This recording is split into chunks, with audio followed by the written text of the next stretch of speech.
Les enseignements bibliques de l'Église du témoignage de l'Évangile du Christ, c'est sur la télé évangélique. Si nous obéissons, si nous restons et marchons dans ses commandements, l'Éternel Dieu promet d'être l'ennemi de nos ennemis et l'adversaire de nos adversaires. Vous voyez ici, Dieu n'a pas dit si vous jeûnez beaucoup, si vous priez beaucoup. Bien vrai que nous allons jeûner, nous allons prier. Mais si nous obéissons à Dieu et que nous observons ses lois et ses commandements, sans jeûner et sans prier, Dieu lui-même déclare qu'il sera l'ennemi de nos ennemis.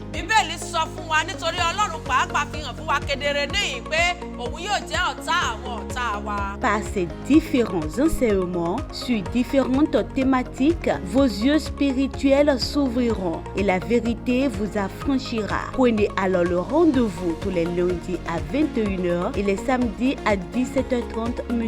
Les enseignements bibliques de l'Église du témoignage de l'Évangile du Christ, c'est sur la télé évangélique. Ne ratez surtout pas ce programme pour votre élévation spirituelle. Ẹ jẹ́ kí a gbàdúrà. Prions. Ní orúkọ Jésù. Dans le nom de Jésus. Ní orúkọ Jésù. Dans le nom de Jésus. Ní agbára àti ẹ̀jẹ̀ Jésù Kristi. Au nom de Jésus-Christ, le Seigneur Tout-Puissant. Olúwa bàbá wa tí ń bẹ lí ọ̀run. Notre Père qui est dans les cieux. A dúpẹ́ lọ́wọ́ inú ìrọ̀lẹ́ Nous yìí. te disons merci ce soir. A yìn yín lógo fún iṣẹ́ agbára tí ẹ̀ ń ṣe nínú Nous ayé te wa. louons pour tes prodiges dans notre vie. A dúpẹ́ bàbá tí ń bẹ nínú àwọn ọ̀run fún ètò yìí tí ẹ̀yin Ọlọ́run alààyè jẹ́ kó máa tẹ àtẹ̀síwájú. Merci Père Céleste pour l'avancement de cette émission. Ẹ gbọ́ pé àti ìyìn wa Olúwa. Reçois nos remerciements, A ti tún dé Seigneur. bá a ṣe máa ń dé ní Nous ìrọ̀lẹ́ sommes yìí là comme d'habitude, Papa, ce láti soir, jíyìn ọ̀rọ̀ rẹ fún gbogbo ènìyàn. pour pouvoir prêcher ta parole au peuple. Olúwa sọ̀kalẹ̀ wá. Seigneur, descends. Gbogbo etí tí ó gbọ́ ọ̀rọ̀ tòní. Toute oreille qui va écouter A la fẹ́ kẹ́ ẹ parole fúnra de yín ce dá soir. wọn padà nítòótọ́ sọ́dọ̀ Ọlọ́run. Nous voulons que tu puisses les faire retourner véritablement vers toi, Lórúkọ Seigneur. Jésù Olúwa ṣe bẹ́ẹ̀. Accomplis cela pour nous, Ní Papa. ìrọ̀lẹ́ òní Olúwa dábírà. Ce soir, manifeste-toi. Nípa ẹsẹ̀ ọ̀rọ̀ rẹ tòní táwọn ènìyàn yóò gbọ́. À travers la parole de ce soir que les huit vont écouter, Jẹ́ kí ọ̀pọ̀lọpọ̀ ènìyàn kan yí padà sọ́dọ̀ rẹ. que plusieurs personnes se retournent vers toi, Kí wọ́n lè Papa, máa yìn ọ́ lógo. afin de te Ẹ gbọ́ glorifier. aláṣẹ ọ̀run. Merci parce Lórúkọ que Jésù Kristi tu Olúwa as àti exaucé. olùgbàlà wa. Au nom de Jésus, nous avons prié. Ògo ni fún Ọlọ́run wa ní òkè ọ̀run. Gloire à notre Dieu qui est dans les cieux. Bàbá a dúpẹ́ lọ́wọ́ yín lẹ́ẹ̀kan sí ní ìrọ̀lẹ́ yìí. Père, nous te disons merci ce soir une fois encore. Fún ètò yìí tí ẹ̀yin Ọlọ́run alààyè jẹ́ kó máa lọ lórí télé évangélique. Pour cette émission, pour son avancement sur la télévision évangélique. Àwa mọ̀ ó sì dá wa lójú pé nípa ẹsẹ̀ ètò yìí ogunlọ́gọ̀ kan lẹ ti rà padà lẹ sì ti dá padà sínú agbo yín. Nous savons et nous sommes convaincus qu'à travers cette émission, plusieurs âmes sont sauvées, Papa. Ògo ni fún Ọlọ́run náà lókè ọ̀run. Gloire à ton nom dans Ní les cieux. ìrọ̀lẹ́ òní Ce soir, ohun tí a fẹ́ láǹfààní láti bá wa ce sọ. que nous allons dire, Ẹṣin ọ̀rọ̀ náà la pè ní padà sí ọ̀dọ̀ ẹlẹ́dàá rẹ. le thème est intitulé Reviens à ton Créateur. Padà sọ́dọ̀ ẹlẹ́dàá rẹ. Reviens à ton Créateur. Nígbà tá a bá ń sọ fún ẹnìkan pé kó padà sí ibì kan. Quand nous disons à quelqu'un de se retourner vers quelque part, Dájúdájú ó ti wà níbẹ̀ ní ìgbà kan tẹ́lẹ̀tẹ́lẹ̀. certainement il y était. Ní ìgbà kan ó tún á yí padà. Mais pas un moment ou un autre, il s'est détourné. Nípa ìdí kan tàbí mìíràn. Pour n'importe quelle cause. Ṣùgbọ́n nígbà tí ó bá tó àkókò Mais autant opportun fún ẹni tí ó lágbára lórí rẹ̀ láti bá a sọ̀rọ̀ á sọ pé padà. pour celui-là qui a la puissance, qui peut le commander, il peut dire retourne-toi. Ẹni tí ó ti lọ síbì kan tó ti kúrò là ń sọ fún pé kó padà síbẹ̀. C'est quelqu'un qui est allé quelque part. C'est à lui qu'on peut adresser cette parole. Retourne-toi. Dádì mọ́mì Olúwa rán mi sí ọ ní ìrọ̀lẹ́ yìí. Papa, maman, l'Éternel m'envoie vers toi ce Pé soir. kí n sọ fún ẹ pé kó o padà sí Il ọ̀dọ̀ ẹlẹ́dàá m'a rẹ. dit de te dire de revenir à ton Kó o yí Créateur. padà sí Ọlọ́run ẹlẹ́dàá rẹ. De revenir à ton Créateur. Ògo ni fún Ọlọ́run wa lókè ọ̀run. Gloire à notre Dieu dans les cieux. Ìwọ tí o ti gbàgbọ́ ní ìgbà kan rí. Toi qui avais déjà cru il y a un moment, Ṣùgbọ́n nítorí ìṣòro kan tàbí òmíràn. mais à cause d'une situation donnée, Àbí nítorí àwọn ìdojúkọ kan tó ń bá pàdé. ou à cause de ce que tu affrontes au quotidien, Ó fà sẹ́yìn. tu t'es O détourné. láǹfààní láti tẹ àtẹ̀síwájú Tu mọ́. n'as plus la grâce de continuer. Olúwa rán mi sí ọ ní ìrọ̀lẹ́ yìí. L'Éternel m'envoie vers toi Ó ní ce kí n sọ soir. fún ẹ pé kó o padà sọ́dọ̀ ẹlẹ́dàá rẹ. Il me dit de te dire de retourner vers ton Créateur. Dádì mọ́mì Papa, maman, ẹnìkan ló dá ọ. c'est quelqu'un qui t'a créé. bó o bá wà láyé o ò dá ara rẹ dá. Si tu as le souffle de vie, ce n'est pas toi-même qui t'es créé toi-même. ẹni yẹn wà lọ́run lọ́hùn-ún. Mais celui-là, il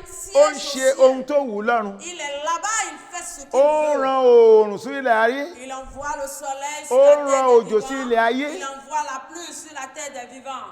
ṣùgbọ́n kò sọ pé kí wọ́n ṣe ohun tó wù ọ́ lórí Mais ilẹ̀. il ne t'a pas autorisé à faire ce que toi tu veux sur la terre. ọlọ́run fi ránṣẹ́ sórí ilẹ̀ ayé fún àwọn ìdí pàtàkì. Dieu t'a envoyé sur cette terre à cause des objectifs principaux. ló ṣe ní kí n sọ fún ẹ nírọ̀lẹ́ pé kó o padà sọ́dọ̀ Raison ẹlẹ́dàá pour rẹ. laquelle il m'envoie te dire ce soir, retourne-toi Padà vers ton sí Créateur. ọ̀dọ̀ ẹlẹ́dàá rẹ. Reviens à ton Créateur. ìwọ tó o torí adùn ayé. Toi qui, à cause du miel de ce monde, ayé ń dùn mọ́ ẹ tàbí. tu vois que le monde est si mielleux. adùn wo n'est-ce ló pas? wà nínú ayé. Quel miel, quel sucre, quel bonheur se trouve dans ce vie, ìgbà dans cette vie. kúkúrú ló ní láyé mọ̀mọ́. Tu as une courte durée sur la terre. dáàdi maman. ìgbà kúkúrú ló ní. Papa, tu as une courte durée sur la terre. padà sọ́dọ̀ ẹlẹ́dàá rẹ. Reviens à ton Créateur. ẹni tó dá ọ ló ń pè ọ́. Celui qui t'a créé, c'est celui-là qui t'envoie cette ó ní kí n parole. sọ fún ẹ pé kó o padà. Il m'a chargé de te dire de revenir. ìbẹ̀rẹ̀ ọdún la sì tún wà. Nous sommes encore au début de torí pé l'année. oṣù kẹrin ọdún la wà nínú rẹ̀ Parce yìí. que nous sommes encore au 4e mois de l'année. oòrùn tó wà lókè yìí ó tó sáṣọ. Le peu de soleil que nous avons encore, tu peux sécher encore tes habits. ọlọ́run nílò rẹ ó sì nífẹ̀ẹ́ rẹ. Parce que Dieu a besoin de toi et il t'aime. ó ní ọ lò. Il a besoin de toi. bí ó ṣe ń pè ọ bẹ́ẹ̀ náà ni sátánì pẹ̀lú ń fa ẹ ní apá kan. Tel Dieu est en train de t'appeler, c'est comme ça le diable aussi il te fait des clins d'œil. ṣùgbọ́n mo fẹ́ kó o mọ̀ pé títí di ìsinsìnyí ẹlẹ́dàá rẹ sì tún fẹ́ràn rẹ ó sì ń fẹ́ kó o padà sọ́dọ̀ Mais òun. je voudrais te rassurer que jusqu'à cet instant où nous sommes en train de te parler, ton Créateur t'aime et il voudra que tu reviennes vers nítorí lui. pé iṣẹ́ ọwọ́ rẹ̀ ló jẹ́. Car tu es l'œuvre de ses mains. iṣẹ́ ọwọ́ rẹ̀ òun ló Tu jẹ́ o. es l'œuvre de ses kò tí ì mains. kọ̀ ẹ́ sílẹ̀. Il ne t'a pas abandonné. ó ní kí n sọ fún ẹ pé kó o padà wá sọ́dọ̀ Il òun. m'a chargé de t'informer, de revenir vers lui. nínú ìwé wòlíì Hóséà Dans le livre du prophète Osée, a ó ka orí kẹfà ẹsẹ̀ rẹ̀ kínní. nous allons lire le chapitre 6, verset 1. ibẹ̀ lolúwa ti ní ká bá wa sọ̀rọ̀ ní ṣókí. C'est là le Seigneur nous a envoyé pour vous parler. Ce ó soir. ní ẹ wá Il dit, venez, ẹ jẹ́ kí a yí padà sí olúwa retournons à l'Éternel, nítorí ó ti fà wá ya car il a déchiré, òun ó sì mú wa lára dá. mais il nous guérira. ó ti lù wá Il a frappé, yóò sì tún wa dì. mais il nous bandera. ògo ní fọ́lọ́run lókè ọ̀run. Alléluia. àwọn ọmọ Ísírẹ́lì lọ́lọ́run sọ ọ̀rọ̀ yìí fún. Dieu parle aux enfants d'Israël. ọ̀rọ̀ yìí tọ́ sí ẹ ní ìrọ̀lẹ́ ìmọ̀ mi. Et cette parole est digne pour toi. dáàdi ọ̀rọ̀ yìí tọ́ sí ẹ ní Papa, ìrọ̀lẹ́ c'est yìí. à toi cette parole ce soir. ìwọ lolúwa ń kọ sí mọ̀mọ́. C'est à toi l'Éternel s'adresse. bàbá ìwọ lolúwa ń kọ sí. Maman, l'Éternel s'adresse à toi. ọ̀dọ́kùnrin ọ̀dọ́bìnrin ìwọ ni olúwa ń kọ sí. Jeunes gens, filles et garçons, l'Éternel s'adresse à vous. olúwa ní kí n sọ fún ẹ. L'Éternel me dit de te dire, ṣé ẹ mọ̀ pé a ṣẹ̀ṣẹ̀ ṣe ọdún àjíǹde kọjá ni. tu sais que nous avons fini avec la Pâque il n'y a pas olúwa ní kí n longtemps. sọ fún ẹ pé kó padà sọ́dọ̀ ẹlẹ́dàá rẹ. Le Seigneur m'envoie te demander de revenir vers lui, ton nítorí pé Créateur. òun ló dá ọ. Parce que c'est lui qui t'a formé. òun ló ṣe ẹ̀dá rẹ. C'est lui qui t'a créé. ó ní kí n sọ fún ẹ pé kó padà wá. Il a dit de revenir. ìṣòro tó o ní ọlọ́run mọ̀. Le problème que tu as, l'Éternel connaît mieux. dáàdi ọlọ́run mọ̀ ìṣòro rẹ. L'Éternel maîtrise ta situation. mami ọlọ́run mọ̀ ìṣòro tó o ní. Maman, l'Éternel maîtrise ta ìwé situation. ọ̀dọ́kùnrin ọlọ́run mọ̀ ìṣòro rẹ. Jeunes gens, l'Éternel maîtrise ọ̀dọ́bìnrin ta ọlọ́run mọ̀ situation. ìṣòro rẹ. L'Éternel connaît ce que tu as comme ìwọ ọmọ problème. ẹ̀kọ́ṣẹ́ Toi qui es en apprentissage, ọlọ́run mọ̀ ìṣòro rẹ. Dieu connaît ta situation. ìwọ ọmọ iléèwé Toi, élève, étudiant. kọlẹ̀jíẹ̀n ló jẹ́ étudiant ló jẹ́. Tu es collégien, tu es élève, tu es University collégien, ló wà, Ọlọ́run mọ̀ universitaire. ẹ́. Dieu te connaît. ó mọ iṣẹ́ rẹ. Il connaît tes œuvres. ó ní kí n sọ fún ẹ pé kó o padà. Il m'a dit de te dire de revenir vers lui. ìrònúpìwàdà lọ́lọ́run kí n kéde ẹ̀ fún ẹ ní C'est la ẹ̀yìn ọdún àjíǹde yìí. repentance. Dieu m'envoie te chanter ce soir. nítorí wípé Parce que láìpẹ́ Jésù ń padà ń bọ̀. dans peu de temps, le Seigneur Jésus-Christ reviendra. gbogbo ẹni tó ti mọ̀ tó tún padà. Tous ceux-là qui l'ont connu et qui ont àwọn rétrogradé, tí wọ́n mọ ọ̀nà náà tí wọ́n padà sẹ́yìn ó ní ìgbẹ̀yìn wọn á burú jù gbà ṣáájú lọ. ceux-là qui maîtrisaient déjà la voie véridique et qui se sont en détournés, la Bible dit que leur dernier temps sera pire. ìṣòro wo ló que le mú premier. tó o dẹni tí ò lọ ṣọ́ọ̀ṣì mọ́. Quel problème t'a contraint à ne plus aller à l'église? ìṣòro wo ló mú tí ọ̀rọ̀ Ọlọ́run fi di ìkọ̀sílẹ̀. Quelle situation t'a poussé à abandonner la parole de Kí Dieu? lolùṣọ́ àgùntàn rẹ sọ tó torí rẹ̀ tó lọ ṣọ́ọ̀ṣì mọ́? Quelle est cette parole prononcée par ton pasteur et toi-même tu t'es lié là, tu ne vas plus à Kí ni wọ́n l'église? sọ fún ẹ nínú akọrin? On t'a dit quoi au sein de la Kí lẹ chorale? ọ̀gá akọrin ṣe fún ẹ? Qu'est-ce que le chef choral t'a fait? Kí ni wọ́n sọ fún ẹ nínú ẹgbẹ́ òṣèré? Qu'est-ce qu'on t'a dit peut-être dans le groupe Tó où tu dẹni te tó trouves? kọ iṣẹ́ Ọlọ́run sílẹ̀. Et tu as abandonné l'œuvre de Dieu comme ça. Iṣẹ́ tó ń ṣe o mọ̀ pé kì í ṣe fún ẹnìkan ló ń ṣe fún ara rẹ ló ń ṣe fún. Le travail que tu fais, l'œuvre que tu mènes dans le Seigneur, ce n'est pas pour quelqu'un, c'est pour toi-même. Olúwa ní kí n sọ fún ẹ pé kó o padà. Dieu m'envoie de te dire de Ní revenir. ìgbà mìíràn ìṣòro mi á máa dé báyìí ní Ọlọ́run á sì mọ̀ ń pa rẹ̀. Parfois, il y a des situations qui nous arrivent et le Seigneur même en connaît Ó quelque sọ fún àwọn ọmọ chose. Ísírẹ́lì ní àkókò tí wọ́n ní Olúwa ti lù yín tẹ́lẹ̀. Il a dit aux enfants d'Israël qu'il vous avait frappé. Wòlíì ló sọ. C'est le prophète Ó ní qui ṣùgbọ́n parle. ní ìsinyìí Mais il dit maintenant. Olúwa sọ wípé ẹ wá Dieu dit, òun venez, yóò mú yín lára dá. je vous guérirai. Hallelujah. Alléluia. Dáàdì máa bọ̀ lọ́dọ̀ Ọlọ́run. Papa, viens vers Dieu. Mọ́mì yí padà sọ́dọ̀ ẹlẹ́dàá rẹ̀. Maman, détourne-toi, viens vers Dieu. Kí ló wà nínú ayé? Qu'est-ce qui se trouve dans le monde? Kí làwọn èèyàn ń ṣe Il y a quoi tí orí rẹ̀ tún wú sí tó fẹ́ fi kọ Ọlọ́run que rẹ̀ les sílẹ̀? gens fassent pour te séduire encore et tu veux abandonner Kí Dieu? ni wọ́n ń ṣe nínú ẹbí rẹ̀? Qu'est-ce que les gens font encore dans ta Àwọn famille? ètùtù wo ni wọ́n ń ṣe tí o rò wípé níbẹ̀ ni òtítọ́ wà? Quels sont ces rituels-là qui te font penser un instant que c'est là se trouve la vérité? Ojú ọ̀nà ló wà bó bá ti gba Jésù gbọ́. Tu es déjà sur la bonne voie tant que tu as reçu le Seigneur Gbàgbé Jésus-Christ. ìṣòro kó padà sọ́dọ̀ ẹlẹ́dàá rẹ̀. Oublie tes problèmes et reviens à ton Mọ́mì máa Créateur. bọ̀ lọ́dọ̀ ẹlẹ́dàá rẹ̀. Maman, viens vers ton Dáàdì padà Créateur. sọ́dọ̀ ẹlẹ́dàá rẹ̀. Papa, viens vers ton Ẹlẹ́dàá Créateur. rẹ̀ ló ń pè ọ́. C'est ton Créateur qui t'interpelle. Ọlọ́run ní wípé Il y a un chant mo qui ti a dit, padà sọ́dọ̀ rẹ̀ o bàbá. Bàbá ló sọ wípé kí n padà. Èmi ti padà sọ́dọ̀. je me suis déjà retourné. Me voici. Papa, tu as dit de venir vers toi. Je m'abandonne à toi. Olúwa ní kó padà wá mọ́mì. Dieu a dit de revenir, maman. Ìṣòro rẹ̀ yóò tán láìpẹ́. Ton problème est éphémère. Àìní rẹ̀ tó torí rẹ̀ tó wá ṣọ́ọ̀ṣì mọ́ Ọlọ́run lágbára láti mú un kúrò. Le manquement qui t'a poussé à abandonner l'église, Dieu maîtrise cette situation. Kí ni ó lè ṣẹlẹ̀ sí ọmọ ìdátápá Ọlọ́run ò ká? Qu'est-ce qui peut arriver à un être humain et Dieu sera incapable de Ayé ò lọ résoudre? bí ọ̀pá àbọ̀n. La vie n'est que rectiligne. No. Ayé àtòrìnláyé bó lẹ̀ síwájú á tún lẹ̀ sẹ́yìn. La vie n'est pas un lit de roses. Tantôt nous avons des bas-fonds, tantôt nous avons des roses, tantôt nous avons des plaines. Tẹ̀síwájú lọ́lọ́run ń béèrè lọ́wọ́ rẹ̀. Continue, c'est ça l'Éternel te demande. Padà wá. Reviens. Ìwà padà sẹ́yìn. Toi qui as Wọ́n ti tàn ẹ́ ó ti tún lọ bá wọn jẹ bọ́. on t'a déjà séduit et tu vas encore manger les sacrifices avec Wọ́n ti eux. tàn ẹ́ ó ti tún lọ bá wọn mutí. On t'a déjà flatté et tu commences par boire encore Wọ́n ti avec tún eux. tàn ẹ́ ó ti bá wọn bẹ̀rẹ̀ sí ní rédè òru. On t'a déjà séduit et tu fais maintenant des sorties Olúwa ní nocturnes. kí n sọ fẹ́ pé kó o padà sọ́dọ̀ ẹlẹ́dàá L'Éternel rẹ̀. m'envoie de te dire de revenir vers lui. Ìwọ tí ò wá gbàgbọ́ rárá ń kọ́. Toi qui n'as même jamais cru au Seigneur Jésus. Ìwé wòlíì Àìsáyà Le livre de prophète Ésaïe, orí karùnléní-àádọ́ta chapitre 55 verset 7. verset 7. Ó ní kí ènìyàn búburú Et donc, il dit que le ènìyàn búburú méchant kó yí padà. se détourne. Ọ̀rọ̀ Ọlọ́run ni o. C'est la parole de Dieu. Màá láǹfààní ẹ jẹ́ kí n kà á fún wa. Je vais vous lire ça. Ibẹ̀ náà la- Ésaïe 55. Ibẹ̀ náà láti máa parí iṣẹ́ wa Et sí. c'est là que nous allons nous en tenir. 55 verset 7. Ó kà báyìí wípé Cela dit ceci. jẹ́ kí ènìyàn búburú kọ ọ̀nà rẹ̀ sílẹ̀. Que le méchant abandonne sa voie Kí ẹlẹ́ṣẹ̀ kí ó kọ ìrònú rẹ̀ sílẹ̀. et l'homme pervers ses pensées. Sì jẹ́ kí ó yí padà sí Olúwa. Qu'il retourne à l'Éternel Òun yóò ṣàánú fún un. qui aura pitié de Àti sí lui. Olúwa wa. À notre Òun Dieu yóò sì fi jì í lọ́pọ̀lọpọ̀. qui ne se lasse pas de pardonner. Hallelujah o. Alléluia. Ìwọ tó ti mọ Jésù rárá. Toi qui ne connais même pas encore Jésus, Tó o gbà pé ohun àbáláyé níbẹ̀ ni ọ̀nà.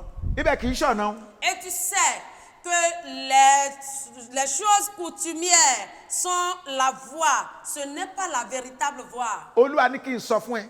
Dieu m'envoie te dire. Nítorí pé gbogbo ẹni tí kò bá gba Jésù lólúwa àti olùgbàlà ènìyàn búburú lọ́lọ́run pè wọ́n. Parce que quiconque n'a pas reçu le Seigneur Jésus-Christ est un méchant, a dit Dieu. Ó wá ní kí ènìyàn búburú kó kọ ọ̀nà rẹ̀ Il dit sílẹ̀. que le méchant se détourne de ses mauvaises Ní ìgbà voies. tó bá wá sọ́dọ̀ Jésù, Quand tu viendras vers le Seigneur Jésus, nígbà náà ló tó kúrò lẹ́yìn ènìyàn búburú. c'est en ce moment-là tu n'es plus méchant Nígbà náà selon ló Dieu. kúrò lójú ọ̀nà ẹ̀ṣẹ̀. C'est en ce moment tu quittes la voie de l'iniquité. Ní ìgbà náà lọ́lọ́run tó máa mọ̀ ọ́. C'est en ce moment Dieu te reconnaîtra. Ó ní kí ènìyàn búburú kó kọ ọ̀nà rẹ̀ sílẹ̀. Que le méchant abandonne ses voies. Kí ẹlẹ́ṣẹ̀ kó sì kọ ìrònú rẹ̀ Et sílẹ̀. que l'homme d'iniquité, ses pensées, Kó yí padà sí Olúwa. qu'il retourne à l'éternel. Ta l'Olúwa náà rí? C'est qui l'éternel? Jésù ni Olúwa. Jésus est le Seigneur. Jésù l'Olúwa. C'est Jésus qui est Bó lọ́wọ́ à Seigneur. ń di òòṣà kan ló ń sọ pé Ọlọ́run náà ló ń pẹ́. Ọlọ́run ti fi gbogbo agbára lé Jésù lọ́wọ́. Si tu es allé voir, si tu te prosternes devant les idoles, devant tes fétiches, et tu dis ils sont des dieux, non.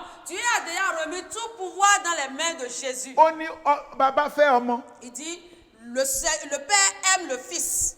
Jòhánù orí kẹta ẹsẹ̀ karùnlélọ́gbọ̀n ló sọ bẹ́ẹ̀. Jean 3:35. Ó ní bàbá fẹ́ ọmọ.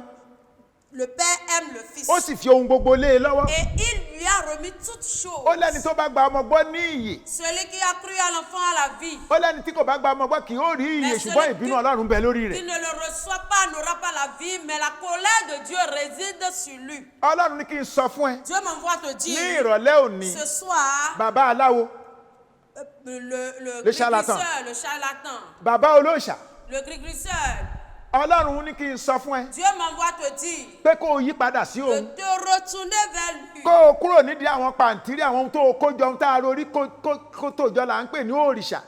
D'abandonner tout ce que tu as rassemblé, les déchets que tu as rassemblés pour les adorer. Dieu a dit de les laisser parce que c'est ce qu'on a réfléchi pour agencer. C'est ça qu'on appelle fétiche. Wọn ò ní bá ẹ lọ sọ́run. Il ne va pas te suivre pour Non, aller non, au non, ciel. non, non. Wọn ò ní bá ẹ lọ sọ́run. Non, il ne va pas te suivre.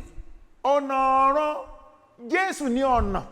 Jésus est le chemin. Ọ̀nà ọ̀run ni Jésù. Et le chemin du ciel, c'est Jésus. Ó wá ní kí n sọ fún ẹ pé kó o yí padà kó o lójú ọ̀nà tí ìwọ wà. Il me dit de te dire, de te détourner de la Kó o voie kúrò dans nínú laquelle tu es. ìbọkúbọ. De quitter l'idolâtrie. Inú à ń da epo sórí rẹ̀, à ń fọ́ntọ́ sórí rẹ̀, à ń bu sódàbí sórí rẹ̀, à ń bu ètùtù sórí rẹ̀. Ó ní kí n sọ fún ẹ pé kí ènìyàn búburú kí ó kọ ọ̀nà rẹ̀ sílẹ̀. L'Éternel m'envoie te demander de te détourner du fait de verser l'huile rouge, du fait de verser du sodabi, du fait de verser de la salive, etc.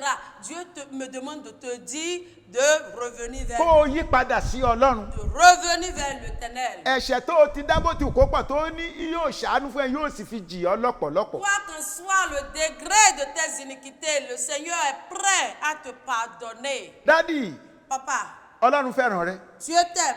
Mọ́mì, Maman, Jésù fẹ́ràn rẹ. Jésus t'aime. Ọ̀dọ́kùnrin àti ọ̀dọ́bìnrin. Jeunes gens, filles et Ẹlẹ́dàá rẹ garçons. ní kí n sọ fún ẹ pé kó o yí padà sí Ton òun. Créateur m'envoie te dire de revenir vers lui. Gbogbo ẹni tẹ́ ẹ torí owó tẹ́ ẹ yàyàkúyà sílùú. Vous qui, à cause de l'argent, vous êtes déjà devenu du n'importe quoi. Ẹ̀yin ọkùnrin tẹ́ ẹ torí owó. Vous, garçons, hommes, qui, à cause de Tẹ́ ẹ l'argent, ń gbé àwọn èèyàn tẹ́ ẹ ń pa wọ́n. qui tuez les gens. Wọ́n fi kan hàn ní mo rí ní réseaux sociaux oníjẹta. J'ai vu un sur les réseaux sociaux avant-hier. Ọ̀rẹ́ ni wọ́n. Ils sont des amis. Ọ̀rẹ́ pé ọ̀rẹ́ rẹ̀ pé kó máa bọ̀ òun ra machine fún kó wá gbé machine. Il a appelé son ami pour dire, je viens de t'acheter un engin, viens prendre Wá gbé ça. bàjáde kó fi máa lọ ṣiṣẹ́. Viens prendre Bajaj pour aller Ọlọ́run ló travailler. ṣe ló sọ fún ìyàwó rẹ̀ nígbà tó lọ pé lágbájá pè mí o. Heureusement, il a averti son épouse avant de sortir de la maison. Ó lọ ọjọ́ kìíní òde ọjọ́ kejì òde nígbà tó dọjọ́ kẹta ni ìyàwó bá ké lọ bá àwọn ẹbí ọkọ rẹ̀ pé lágbájá ló pọkọ mi láti jẹ́ta pé wọ́n fẹ́ lọ ra kẹ̀kẹ́ kò dé o. Heureusement qu'il a averti son épouse. Deuxième jour, il ne vient pas. Troisième jour, la femme était obligée d'aller se plaindre à sa belle famille. Ọkọ mi ò dé. Mon mari n'est pas Bí revenu, wọ́n c'est ṣe son gbéra ami qui l'a ó appelé. dọ̀dọ̀ ọ̀rẹ́ rẹ̀ nìyẹn. Et ils sont allés tous chez l'ami en question. Ọ̀rẹ́ sọ pé rárá kò wá sọ́dọ̀ òun. Et l'ami dit non, je n'en sais rien. Ìyàwó ní ọ̀dọ̀ rẹ̀ ló sọ pé òun ń bọ̀. Et la femme insiste. Il m'a dit qu'il vient vers toi. Ó di ọ̀rọ̀ ọlọ́pàá. Les policiers ont intervenu. Nígbà tí wọ́n di ọ̀rọ̀ ọlọ́pàá wọ́n pè ó kọ̀ ó ní kò sí ohun tó jọ bẹ́ẹ̀. Il a refusé, il a nié les faits. Pé kò wá sí ọ̀dọ̀ òun. Qui n'est pas venu le voir? Nítorí èyí wọ́n ní bó bá jẹ́ bẹ́ẹ̀ kí wọ́n lọ kán ga díẹ̀ kí wọ́n lọ fúyé ilé ẹ̀. Et ils ont dit de le mettre à la garde à vue et d'aller fouiller sa Wọ́n maison. fúyé inú ilé wọn ò rí kankan náà lọ sẹ́yìn kúlé náà lọ rí ilẹ̀ kan bí ẹni pé wọ́n ṣẹ̀ṣẹ̀ wálẹ̀ ńbẹ̀ ni wọ́n bẹ̀rẹ̀ sí ní wálẹ̀ inú ilẹ̀ ni wọ́n ti lọ rí òkú yìí kò tiẹ̀ sí ó kàn gbé jù sí kòrò lẹ́yìn tó ti gbá ẹ̀jẹ̀ rẹ̀ tán ló gbé jù síbẹ̀. Ils ont fouillé toute sa maison, ils n'ont rien vu, mais heureusement, dans son arrière-cour, il y a un endroit, tout comme si on vient fraîchement de déterrer quelque chose. Ils ont fouillé, voilà le corps du mari en question qui est là. Après avoir ôté le sang de son ami, il a enterré vaille que vaille. Ó gérí rẹ̀ ó gbá ẹ̀jẹ̀ rẹ̀. Il a coupé, il a décapité et il a pris du sang. Nítorí owó. À cause de Ẹ̀yin l'argent. ọmọ tẹ́ ẹ di anarchist ìlú. Vous, les enfants qui êtes devenus des anarcheurs dans Ẹ̀yin la bàbá àtìyá tẹ́ fún àwọn ọmọ tó jẹ́ pé di ordinateur ni wọ́n ń gbé lójoojúmọ́ bí wọ́n bá jáde kó wọn ò níṣẹ́ kan a máa gun ìkẹ̀kẹ́ tuntun di ẹlòmíín ra mọ́tò ní ọ̀gẹ̀dẹ̀ yìí ń bàjẹ́ lẹ sọ pé ó ń pọ́n lẹ fi ń ṣayọ̀. Vous, parents qui laissez vos enfants tout le temps, ils sont en ligne. Ce n'est pas qu'ils sont en train de faire un travail digne du nom, non. Eux, ils sont toujours là. C'est comment faire pour avoir de l'argent en ligne. Ils sont là, ils achètent des véhicules, ils achètent des motos. Et vous-même, parents, là, vous considérez déjà que vous avez déjà des enfants riches. Vous pensez un instant que vous êtes en train de fabriquer de bonnes choses. Olúwa ní kí n sọ fún kẹ́ àtẹ̀yìn òbí àtẹ̀yìn ọmọ tẹ́ wà nípò pé kẹ́ yí padà sọ́dọ̀ Ọlọ́run. L'Éternel m'envoie vous dire, et vous parents, et vous enfants, détournez-vous et revenez vers Dieu. Bẹ́ẹ̀ bá padà sí ọ̀dọ̀ Ọlọ́run. Si vous revenez vers Dieu, ọ̀rọ̀ Ọlọ́run á tún ayé yín ṣe. la parole de Dieu va refaçonner votre vie. Nítorí pé nínú àwọn ènìyàn búburú l'Ọlọ́run ka gbogbo àwọn tó ń ṣe irú nǹkan báwọn yìí Parce sí. que Dieu compte tous ceux-là qui agissent ainsi Gbogbo ẹ̀yin comme tó des gens méchants. àwọn ẹlòmíín sì kẹ̀nẹ̀sì ni wọ́n ń gbé sílé káàkiri oògùn ṣá. D'autres, c'est Kennedy, c'est le fétiche Kennedy dans leur chambre. Ọjọ́ kan sì pín ìgbà tẹ́ bá ti kú báyìí ẹ máa lọ fojú balẹ̀ ẹjọ́ Ọlọ́run. Et le jour où vous allez fermer les yeux sur cette terre, le tribunal de Dieu vous attend. Ṣùgbọ́n kò tí ì pẹ́ jù. Mais il n'est pas encore trop tard. Dáàdì kò tí ì pẹ́ jù. Papa, il n'est pas encore trop tard. Mọ́mì kò tí ì pẹ́ jù. Maman, il n'est pas encore trop tard. Ọ̀dọ́kùnrin ọ̀dọ́bìnrin kò tí ì pẹ́ jù. Jeunes gens, il n'est pas encore O trop lè tard. yí padà sọ́dọ̀ Ọlọ́run Tu rẹ. peux revenir encore à ton Créateur. Ọlọ́run ti lè tún ayé rẹ ṣe. Dieu peut encore refaçonner Ó ta sì vie. tún lè lò ọ́ fún orílẹ̀-èdè yìí. Il peut encore t'utiliser pour cette Ó lè lò ọ́ fún nation. fámìlì Il rẹ. peut t'utiliser pour ta famille. Yí padà sọ́dọ̀ ẹlẹ́dàá rẹ. Reviens à ton Créateur. Ẹlẹ́dàá rẹ ń pè ẹ́. Ton Créateur t'appelle. Ẹlẹ́dàá rẹ ń pè ẹ́. Ton Créateur t'appelle. Ìrònúpìwàdà ló ń tọrọ. La repentance, il te demande. Apá Ọlọ́run ká ìṣòro ayé rẹ. Dieu est capable de solutionner tes problèmes. Kí ló ń wá lọ́dọ̀ Ọlọ́run tó rí? Qu'est-ce que tu cherches auprès de Dieu? Ó ní ẹ béèrè a ó sì fi fún yín ló sọ. Demandez, vous l'aurez. Wá sọ́dọ̀ Ọlọ́run rẹ. Viens vers Dieu. Wá sí ọ̀dọ̀ ẹlẹ́dàá rẹ. Viens vers ton Créateur. Ẹlẹ́dàá rẹ ló ń pè ọ́. Ton Créateur t'appelle. Ẹlẹ́dàá rẹ ló ń ké C'est sí ọ. ton Créateur qui t'interpelle. Máa bọ̀ lọ́dọ̀ rẹ̀ ní ìrọ̀lẹ́ yìí. Viens vers lui ce soir. Yí padà kó nídìí òrìṣà. Détourne-toi des idoles. Ìwọ tó lọ gbàjẹ́. Toi qui es allé rentrer dans le club de la sorcellerie. Olúwa ní kí n sọ fún ẹ pé kó yí padà. Dieu m'envoie te dire de te retourner. Ìwọ oṣó tó lọ wọ ẹgbẹ́ oṣó ńkọ́. Toi, le brigrisseur. Olúwa ní kó yí padà. Dieu m'envoie te demander de revenir vers Nítorí lui. wípé ó sì fẹ́ràn rẹ síbẹ̀. Parce qu'il t'aime toujours. Kò tí ì kọ̀ ẹ́ sílẹ̀. Il t'aime encore. Il t'a Ó ní pas kí n sọ fún ẹ pé kó abandonné. yí padà. Il m'a dit de te dire de Yí revenir padà vers sí ẹlẹ́dàá rẹ. Reviens vers ton Créateur. Yí padà sí Ọlọ́run rẹ. Viens vers ton Dieu. Ó lágbára láti tún ayé rẹ ṣe. Il est capable de réparer Ó ta ní vie. agbára láti tún ayé rẹ ṣe Il mọ́mì. est capable de restaurer ta vie. Dáàdì ó lágbára láti tún ayé rẹ Papa, ṣe. il est capable de restaurer ta vie. Ènìyàn búburú ó ní kó kọ ọ̀nà rẹ̀ sílẹ̀. Et le méchant abandonne sa Ó foi. ní nígbà tó o bá ṣe bẹ́ẹ̀, Quand tu vas agir tó o bá ainsi, yí padà sí òun, et quand tu viendras ó ní kò wá vers sí lui, ohun ìjà kan tẹ́nikẹ́ni lè ṣe sí ẹ il tó dit lè que pa ọ́ lára. tout temps forgé contre toi sera de nul et sans effet. Ẹsẹ̀ kẹtàdínlógún bí ẹsẹ̀ kankan ó ní kò sí ohun ìjà tí a ṣe sí ọ tí yóò lè ṣe ọ ní nǹkan. 54, Ésaïe 17, Àti verset gbogbo ahọ́n 17. tó bá dìde sí ọ ní ìdájọ́ òun ni wà yóò dá lẹ́bi. Tout âme forgée contre toi sera sans effet, et toute langue qui se lèvera en justice contre toi,